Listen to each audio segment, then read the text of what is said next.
اعوذ باللہ من الشیطان الرجیم بسم اللہ الرحمن الرحیم الذین ينفقون في السراء والضراء والكاظمین الغیظ والعافین عن الناس واللہ يحب المحسنین۔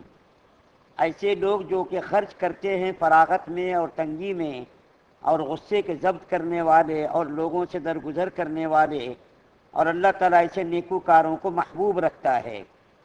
اس سے پہلے 133 نمبر کی آیت میں اللہ تعالیٰ نے ارشاد فرمایا تھا کہ رب کی مغفرت کی طرف دوڑو اور اس جنت کی طرف دوڑو جو زمین و آسمان سے بھی زیادہ بڑی جنت ہے، اور وہ جنت جو متقین کے لیے تیار کی گئی ہے، اس کے اندر متقین کو ڈالا جائے گا، یعنی جو لوگ تقوی اختیار کرنے والے، بچ کر ڈر کر زندگی گزارنے والے، شریعت کے مطابق زندگی گزارنے والے، ان کے لیے اللہ تعالیٰ نے ایسی جنت تیار کر رکھی ہے جو آسمانوں سے بھی بڑی ہے اور زمینوں سے بھی بڑی ہے۔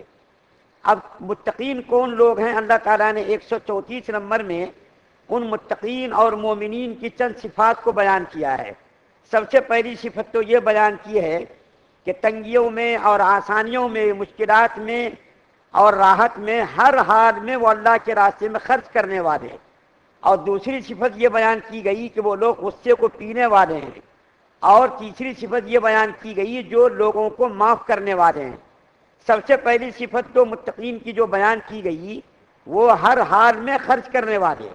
ہم یہ سمجھتے ہیں کہ پیسہ خرچ کرنا یہ بڑے لوگوں کا کام ہے، ہم چھوٹے لوگوں کا کام نہیں، ایسی بات نہیں ہے۔ جو آدمی جس حیثیت کا آدمی ہے وہ اپنی حیثیت کے مطابق خرچ کرے۔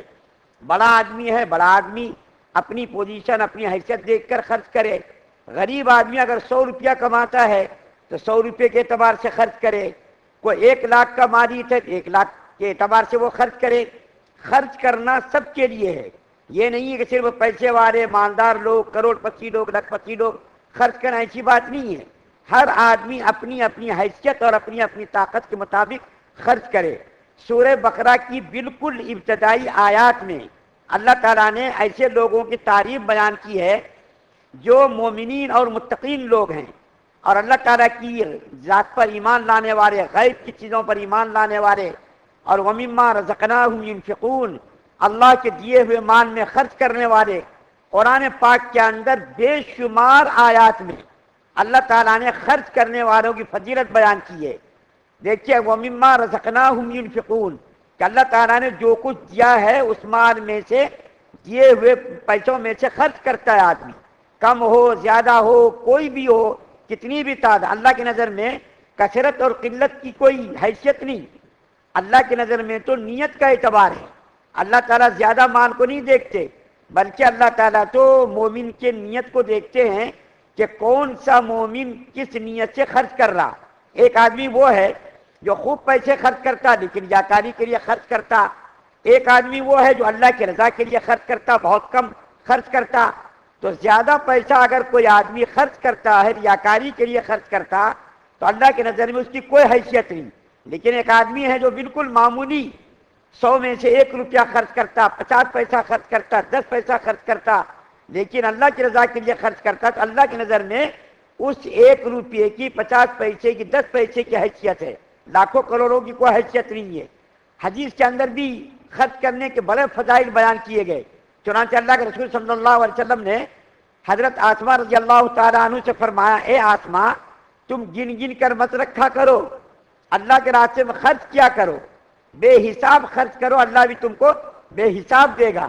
اور اگر تم نے گن گن کر خرچ کیا اور سوچ سوچ کر خرچ کیا تو اللہ تعالیٰ بھی تم کو سوچ سوچ کر دیں گے، گن گن کر کے دیں گے۔ حدیث شریف کے اندر آتا ہے کہ اللہ کے رسول صلی اللہ علیہ وسلم نے ارشاد فرمایا کہ روزانہ فرشتے صبح صبح اترتے ہیں آسمان سے، ایک فرشتہ اس میں سے پیسوں کو بچا کر رکھنے والوں کے حق میں کیا کرتے؟ بد دعا کرتے، اور ایک فرشتہ اس میں سے جو اللہ کے راستے میں خرچ کرتا ہے، خرچ کرنے والوں کے حق میں دعا کرتا ہے۔ فرشتے کیسی مخلوق؟ جو اللہ کی نافرمانی نہیں کرتی وہ مخلوق، ہر وقت اللہ کے حکموں کی پابند، کبھی بھی نافرمانی نہیں، گناہ نہیں، اللہ کے حکموں کو توڑتے نہیں وہ فرشتے۔ ایسی مخلوق آ کر کے روزانہ زمین پر ایک تو یہ بد دعا کرتا ہے، یا اللہ پیسوں کو روک روک کر رکھنے والوں کے مال کو برباد کرتے، اور ایک فرشتہ دعا کرتا ہے یا اللہ پیسے خرچ کرنے والوں کے مال میں اور زیادہ اضافہ کر دیجیے۔ چنانچہ اللہ کے رسول صلی اللہ علیہ وسلم نے قسم کھا کر کے ایک بات فرمائی، یہ بات بہت ہی غور سے سننے کے قابل ہے۔ اللہ کے رسول صلی اللہ علیہ وسلم کا قسم کھانا کوئی یہ معمولی چیز نہیں، عام آدمی بھی بغیر ضرورت کے قسم کھانا مایوس سمجھتا ہے، ضرورت کے وقت میں قسم کھاتا ہے آدمی۔ اللہ کے رسول صلی اللہ علیہ وسلم قسم کھا کر ارشاد فرماتے، قسم کھا کر اللہ کے رسول صلی اللہ علیہ وسلم کا قسم کھانا یہ کوئی معمولی چیز نہیں۔ فرماتے ہیں اللہ کے رسول صلی اللہ علیہ وسلم، میں قسم کھا کر کے کہتا ہوں کہ جو آدمی پیسے کو خرچ کرے گا اللہ کے راستے میں، اللہ کے حکموں کے مطابق اللہ کے راستے میں، اس کے مال میں کمی نہیں ہوگی۔ قسم کھا کر کے فرما رہے ہیں جو آدمی اللہ کے حکم کے مطابق اللہ کے راستے میں مال کو خرچ کرے گا اس کے مال میں کمی نہیں ہوگی۔ اور دوسری بات ارشاد فرمائی کہ جو آدمی تواضع اختیار کرے گا، یعنی اپنے کو کچھ نہیں سمجھے گا، دوسروں کو اچھا سمجھنا اپنے کو کم سمجھنا، یہ کیا ہے؟ تواضع ہے۔ اللہ کے سامنے جھکنا، اللہ کے حکموں کے سامنے جھکنا، ہر انسان کو اپنے سے زیادہ اچھا سمجھنا، یہ ہے تواضع۔ اللہ کے رسول صلی اللہ علیہ وسلم فرماتے جو آدمی تواضع اختیار کرے گا اللہ اس کی عزت میں، رفعت میں، بلندی میں ترقی عطا فرمائیں گے۔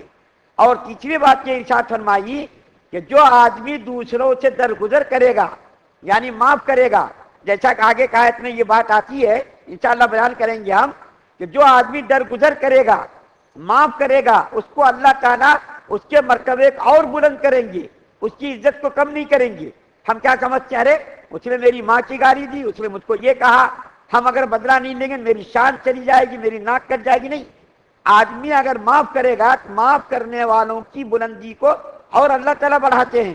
تو اللہ کے رسول صلی اللہ علیہ وسلم نے اور قرآن کے اندر بے شمار جہاں پر نماز کا حکم آیا وہاں پر دیکھیے وَأَقِیمُوا الصَّلَاةَ وَآتُوا الزَّکَاةَ، نماز قائم کرو اور زکوٰۃ کو ادا کرو۔ یہاں پر جو خرچ کرنے کی بات کی گئی ہے اس سے جو ہے زکوٰۃ بھی مراد ہو سکتی ہے، صدقہ خیرات بھی مراد ہو سکتی ہے، جو بھی آدمی خرچ کرے۔ اچھا پیسہ ہی خرچ کرنا ضروری نہیں، آدمی دین کے لیے وقت کو لگائے، دین کے لیے اپنے محنت کرے، اس خرچ کرنے کے اندر یہ بھی شامل ہے، کیونکہ اس کے اندر جو خرچ کرنے کی بات کہی گئی ہے اس کے اندر یہ نہیں بیان کیا کہ کیا خرچ کرنا۔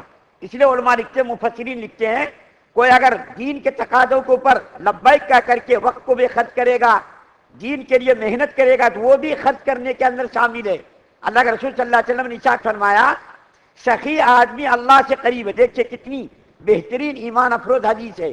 اللہ کے رسول صلی اللہ علیہ وسلم نے فرمایا جو آدمی خرچ کرے گا یعنی سخاوت کرے گا، سخی آدمی اللہ سے قریب ہے، جنت سے قریب ہے، لوگوں سے قریب ہے، فرشتوں سے قریب ہے۔ اور جو آدمی مالوں کو روک روک کر رکھے گا یعنی بخیل آدمی، تو بخیل آدمی اللہ سے دور ہے، جنت سے دور ہے، جہنم سے وہ قریب ہے، اور لوگوں سے بھی وہ دور ہے، فرشتوں سے بھی وہ دور ہے۔ سخی آدمی کی ایسی فضیلت بیان کی گئی۔ اور دیکھیے یہ رمضان کا مہینہ ہے، اللہ کے رسول صلی اللہ علیہ وسلم تو یوں تو سالوں بھر خرچ کیا کرتے تھے، لیکن رمضان کے مہینے میں اللہ کے رسول صلی اللہ علیہ وسلم کی سخاوت بے انتہا بڑھ جاتی تھی۔ اس مہینے میں ہر چیز کی نیکی بڑھ جاتی ہے، ہر چیز کی نیکی۔ دیکھیے فرض ادا کرے گا آدمی تو اس کو 70 فرض کے برابر ثواب ملے گا، نفل اور سنت ادا کرے گا اس کو فرض کے برابر ثواب ملے گا۔ اسی طریقے سے اگر کوئی صدقہ خیرات کرے گا تو اس کو اللہ تعالیٰ اور بے حد و حساب دیں گے، اللہ تعالیٰ عطا فرمائیں گے۔ اور اللہ کے رسول صلی اللہ علیہ وسلم کے فرمان کے مطابق اس کے مال میں کمی نہیں ہوگی، کیونکہ اللہ تعالیٰ کا فرمان ہے یمحق اللہ الربا ویربی الصدقات، کہ اللہ تعالیٰ سود کو مٹاتا ہے، صدقے کو بڑھاتا ہے۔ اللہ کے تقاضوں کے مطابق، اللہ کے حکموں کے مطابق اگر ہم خرچ کریں گے تو اللہ تعالیٰ کا وعدہ ہے کہ اللہ تعالیٰ صدقے کو بڑھاتا ہے، سود کو مٹاتا ہے۔ ظاہری طور پر کیا دکھتا ہے؟ سود لینے والا دیکھو بہترین بلڈنگ میں رہتا ہے، گاڑی چلاتا ہے، اس کے بچے دیکھو عیش و آرام کے ساتھ زندگی گزارتا، حقیقت میں وہ مال بڑھتا نہیں بلکہ وہ مال کم ہوتا ہے۔ اور صدقہ خیرات جب آدمی کرتا ہے تو اللہ تعالیٰ اس کے صدقے کو اور بڑھاتا، کیونکہ اللہ اور اس کے رسول کا وعدہ ہے، اور اللہ اور اس کے رسول کا وعدہ جو ہے غلط نہیں ہو سکتا۔ ہمارے ایمان کے اندر کمی ہو سکتی ہے، ہمارے یقین کے اندر کمی ہو سکتی ہے، لیکن اللہ اور اس کے رسول کی بات کے اندر کسی قسم کا کوئی شک و شبہ نہیں۔ اللہ اور اس کے رسول کی بات پر ایمان کے ساتھ، یقین کے ساتھ اگر ہم یہ کام کریں گے تو اللہ تعالیٰ اس کے اوپر اجر عظیم عطا فرمائیں گے۔ تو اس آیت کریمہ کے اندر سب سے پہلی صفت جو مومنین اور متقین کی بیان کی گئی ہے کہ وہ تنگیوں میں، پریشانیوں میں، مشکلات میں، آرام و راحت میں اللہ کے راستے میں خرچ کرنے والے لوگ ہیں۔ تو سب سے پہلی چیز یہ بیان کی گئی، انشاءاللہ بھی اور جو مزید چیزیں اس کے اندر صفات بیان کی گئی ہیں اس کو بھی آپ کے سامنے بیان کیا جائے گا۔ اللہ سے دعا ہے کہ اللہ تعالی ہم تمام مسلمانوں کو اپنی مرضیات پر چلنے کی توفیق عطا فرمائے، اپنی ناراضگی والے اعمال ہم سب کی حفاظت فرمائے، رمضان کی قدر کرنے کی توفیق عطا فرمائے۔ یا اللہ جو چھوٹے موٹے اعمال ہم سے ہو رہے ہیں ان تمام اعمال کو قبول فرما لیجئے اور ہم سب کی نجات کا ذریعہ بنا دیجئے۔ سبحان اللہ و بحمدہ، سبحانک اللہم و بحمدک، ونشہد ان لا الہ الا انت۔